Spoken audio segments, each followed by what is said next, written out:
नमस्कार, स्वागत आहे आपल्या एका नवीन व्हिडिओमध्ये. तर आज मग चाललं आहे गोधडी शिवायचं काम. आणि जे कस्टमरच्या मला 6 गोधड्या आल्या होत्या त्याच्यापैकी आता 4 गोधड्या शिवून झालेले आहेत आणि अजून मला 2 गोधड्या बनवायच्या आहेत. तर 9वारी साडीची गोधडी मी आता बनवत आहे. तर ही पहा, ही या ज्या साड्या दिसतात या 9च्या 9 साड्या पूर्ण 9वारी साड्या आहेत.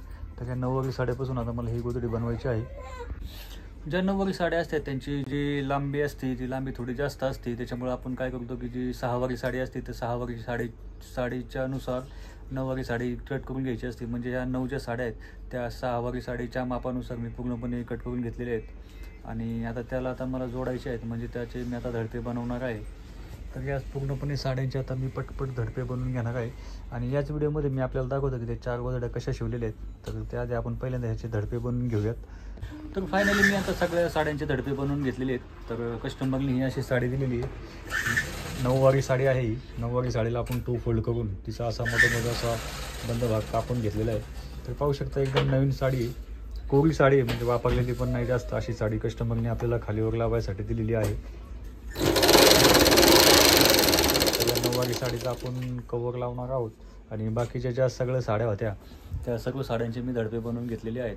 तर आपल्याला एक गोधडी शिवायला कमीत कमी 4-5 तास लागतात. 4-5 तासामध्ये आपली एक गोधडी शिवून होते. आणि याच कस्टमरच्या टोटल 6 गोधड्या होत्या. तर त्याच्यातल्या 4 गोधड्या मी याच्या ऑलरेडी झालेल्या आहेत. आणि आता ही जी गोधडी मी आता हातामध्ये घेतलेली आहे शिवायसाठी, तर ही आपल्याला संध्याकाळपर्यंत आज संध्याकाळपर्यंत होऊन जाईल. आणि 6वी गोधडी उद्या सकाळ होऊन जाईल. तर याच्या आपण बाकीच्या 4 गोधड्याचं काम रेडी केलेलं आहे. तर त्या गोधड्या मी तुम्हाला आता दाखवतो की कशा पद्धतीने आपण शिवलेल्या आहेत त्या. तर या 9वारी साड्यांचीच आपल्याला एक गोधडी बनवायची पूर्णपणे.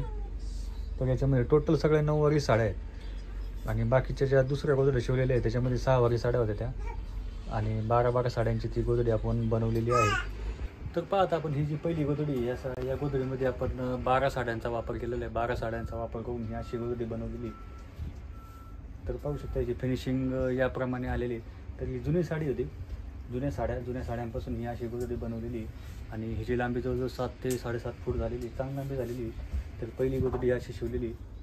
आणि ही दुसरी गोधडी, ही पहिलीच गोधडी आहे आणि तिचा हा पाठीमागचा भाग आहे. तर पाहू शकता आपण अजून बॉर्डर लावायचं काम आपलं बाकी आहे. आता बॉर्डर आम्ही सगळं एकदाच लावणार आहे या पूर्ण गोधडीला. तर याप्रमाणे ही पूर्ण गोधडी आता शिवून झालेली आहे आपली. ही पाठीमागची बाजू, पाठीमागच्या साईडला पण आपण पाहू शकता आपण या गोधडीला कुठेही वळवलेलं नाही आहे. त्यांचीच ही दुसरी गोधडी आहे. तर ही दुसरी गोधडी बघा याप्रमाणे आपण बनवलेली आहे. ह्याची पण फिनिशिंग पाहू शकता आपण. ही पण साडी एकदम चांगली होती, खालची वरची. आतमध्ये कसल्या पण साड्या टाकल्या तरी चालतात आपल्याला. फक्त आपण जे कवर म्हणून साड्या लावतो त्या साड्या चांगल्या लावायच्या. तर पहा या पद्धतीने किती मस्त झालेली ही गोधडी. तरी 12 साड्यांची गोधडी. तर 12 साड्यांची गोधडी थोडीशी जड झालेली. आणि जड म्हणजे काय होतं की नंतर धुवायच्या टायमाला थोडा प्रॉब्लेम होतो, थोडं जड जातात. आणि जी पातळ गोधडी असते त्याच्यामध्ये कमी साड्यांचा वापर केला जातो. कमी 7-8 साड्यांमध्ये पातळ गोधडी होती चांगली. तर त्याच्यामध्ये 12 साड्या वापरल्यात, म्हणजे थोड्या जड गोधड्या आहेत आणि जाड पण आहे. याप्रमाणे ही 2 नंबरची गोधडी आपण त्यांची अशी बनवलेली होती. तर पाहिजे तिसरी गोधडी आहे. तिसऱ्या गोधडीची पण आपण फिनिशिंग बघू शकता. याप्रमाणे अशी फिनिशिंग आलेली. ही वरची बाजू आहे, वरच्या बाजूची ही फिनिशिंग पाहू शकता. साडी एकदम चांगली लावलेली आहे, त्याच्यामुळे गोधडी उठवदार दिसते, चांगली दिसते गोधडी.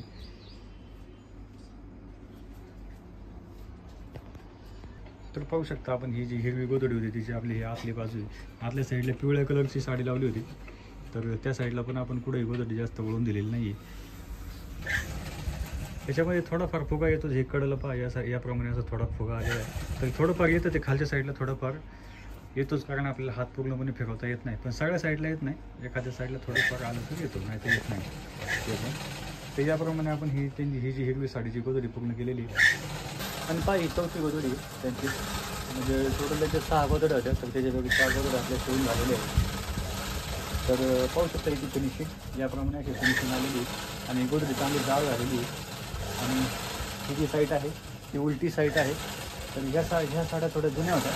खालचा जो कवर लावलेला आहे तो थोडा जुना लावलेला आहे, त्याच्यामुळे थोडा फिनिशिंग याला काही एवढे आलेलं नाही आहे. पण जो वरचा कवर आहे तो चांगला लावलेला आहे. आणि साडी चांगली असल्यामुळे याचं काय झालं, फिनिशिंग पण चांगली आली. पाहू शकता आपण याप्रमाणे अशी फिनिशिंग आलेली आहे. आणि दिसायला बॉर्डर लावल्यानंतर गोधडी दिसायला पण एकदम आकर्षक दिसते. तर माझ्या 4 गोधड्या आता शिवून झालेल्या आहेत आणि अजून मला त्यांच्या 2 गोधड्या पूर्ण करायच्या आहेत. एक गोधडी मी आता शिवायला घेतलेली आहे आणि ती आता माझी आज संध्याकाळपर्यंत कंप्लीट होऊन जाईल. आणि तुझं 6वी गोधडी उद्या सकाळी 10-11 वाजेपर्यंत ती पण आता गोधडी होऊन जाईल. तर ही आहे याप्रमाणे अशा आपण जुन्या साड्यांपासून गोधड्या बनवलेल्या आहेत. तर पहा आता ही जी 9वारी साडी आहे, 9वारी साडीची ही गोधडी मी भरलेली आहे. भरून आता मी टिपं मारायला चालू केलेली आहे. याप्रमाणे साडीला आपण भरलेली आहे आणि या पूर्ण साड्या आतमध्ये टाकलेल्या आहेत.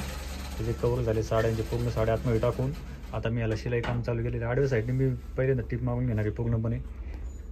शिलाई करताना पण जी काही चांगली साडीवर येईल या हिशोबाने मी साडीचा कवर घेत असतो. म्हणजे वरच्या साईडला एकदम चांगली साडी यायला पाहिजे जेणेकरून दूध दिसायला चांगली दिसत. तर त्यानुसार मी साडी लावत असतो. तर मला ही साडी चांगली वाटली.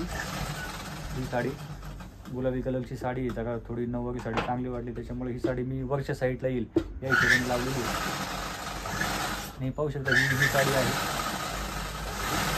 ही साडी मी खालच्या साईडला लावलेली आहे 9वारी.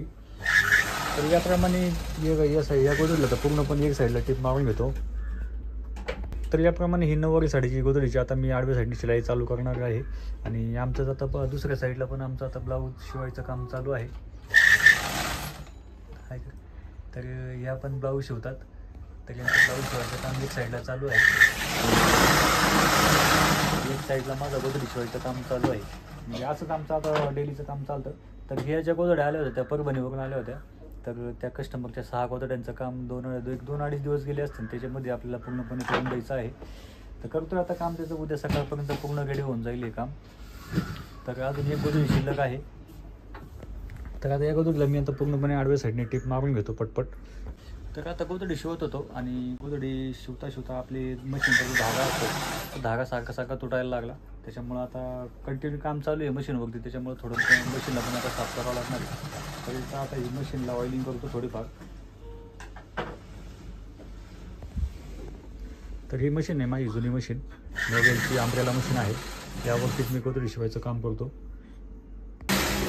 पाहू शकता गोधड्या शिवून कशी घाण झालेली आहे मशीन. तर ही पूर्ण घाण आता ब्रशच्या मदतीने मला काढावं लागणार आहे. पूर्ण ब्रशच्या मदतीने काढून मग थोडीफार ऑइलिंग केली की मग धागा तुटणार नाही माझा. तर पहा असा ब्रश घेतलेला आहे. या ब्रशच्या मदतीने आपल्याला ही जी काही घाण झालेली मशीनमध्ये ती काढून टाकायची, नाहीतर मग धागा आपला सारखा तुटत राहणार. 1-2 गोधड्या शिवून झाले की नंतर मग मी याप्रमाणे मशीन साफ करून घेतो. मग पूर्ण गोधडी होतं मला काही टेन्शन खात नाही. त्याच्यामुळं या ब्रशच्या मदतीने जी काही घाण झालेली आतमध्ये शटलपाशी काही घाण अडकलेली आहे ती पूर्णपणे काढून टाकणार. तर हे मशीनचं थोडं सेटल हल्लं होतं आणि काय गोधडी शिवताना जर एखादा बारीक सारी खडाबिडा लागला तर ह्याचा सुईचा रॉड असतो, हा जो सुईचा रॉड असतो तो कधी कधी हल्ला जातो आणि त्याची जी सेटिंग असते सेटलची आणि सुईची जी सेटिंग असते ती थोडीफार मिसमॅच होते. तर ती सेटिंग माझी हल्ली होती या मशीनची. तर मी आता ती नीट करून घेतलेली आहे.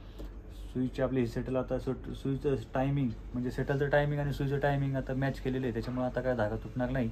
आणि त्याच्या आतमध्ये जेवढी काही घाण होती त्या ब्रशच्या मदतीने पूर्णपणे काढून टाकलेली. तर आता शिलाई पण एकदम ओके चालेल. आणि ह्याच्यामध्ये ऑइलिंग मी कंटिन्यू सोडत जायचं. ज्यावेळेस आपण साफसफाई करू त्या टायमाला ऑइलिंग सोडलं की मशीन एकदम मस्त चालते एकदम. तर मग सारखं धागा तुटायला लागला की तर मग काय होतं की आपले जे काम असतं पटपट उरकत नाही, खूप टाईम जातो. सारखा धागा तुटायला लागला की काम पटपट आपल्याला होत नाही, मग गोधडी पण होत नाही, मग खूप टाईम लागतो. त्याच्यामुळे आपली एकदा कामाला बसायच्या अगोदरच आपली मशीन व्यवस्थित सर्व्हिसिंग करून घ्यायची. नंतर मग आपली जे काही काम आहे ते पटपट होऊन जातं. त्याच्यामुळे आता याची सर्व्हिसिंग वगैरे सगळी केलेली आणि आता फक्त ऑइलिंग विलिंग करून आता गोधडी शिवायला चालू करणार आहे.